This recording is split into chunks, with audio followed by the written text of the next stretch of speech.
ខ្ញុំឈ្មោះអាប់ឌុលហ្វតាខ្ញុំជាសិស្សខ្ញុំមានសំណួរមួយហេតុអីតន្ត្រីហារ៉ាមបើតន្ត្រីហារ៉ាមតើទរណកម្មនៃការស្ដាប់តន្ត្រីគឺអ្វីទៅជាសគុំឡខយម៉ាសាឡោត្រៀមស្ដាប់ចម្លើយម៉ាសាឡោ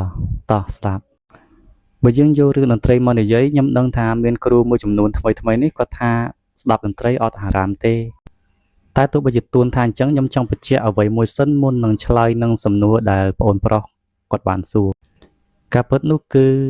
ទោះបីជាយើងដឹងហើយថាទួនមួយចំនួនថ្មីនេះគាត់ថាតន្ត្រីហ្នឹងគឺស្ដាប់ទៅអត់អីទេដោយសារវា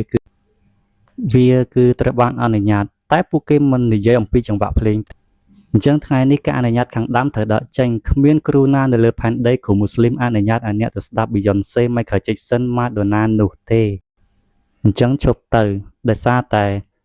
វាកខ្វក់វាកក្រិចអត្ថបទចម្រៀងវាមិនល្អទេ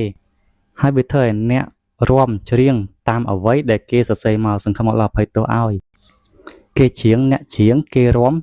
អ្នករាំវាធ្វើឲ្យរាងកាយរបស់អ្នកលេចចេញមកក្រៅនេះហើយជាភាពកខ្វក់នៃតន្ត្រីហើយសូម្បីតែអ្នកកាន់ខាងគ្រីស្ទៀននិងជីវីសក៏គេបានដាក់បំរាមដែរមិនមែនហាមតែមូស្លីមទេអញ្ចឹងវាកក្រិច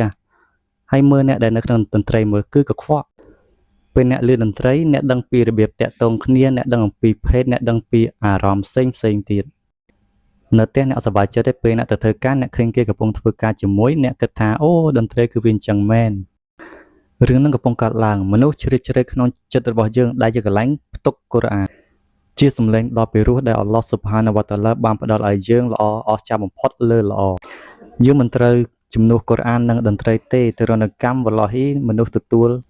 ពីអល់ឡោះស៊ុបហានវតាអាឡានោះអាស្រ័យលើអល់ឡោះពីរបៀបដាក់ទរណកម្មនៅអ្វីដែលគេបានធ្វើ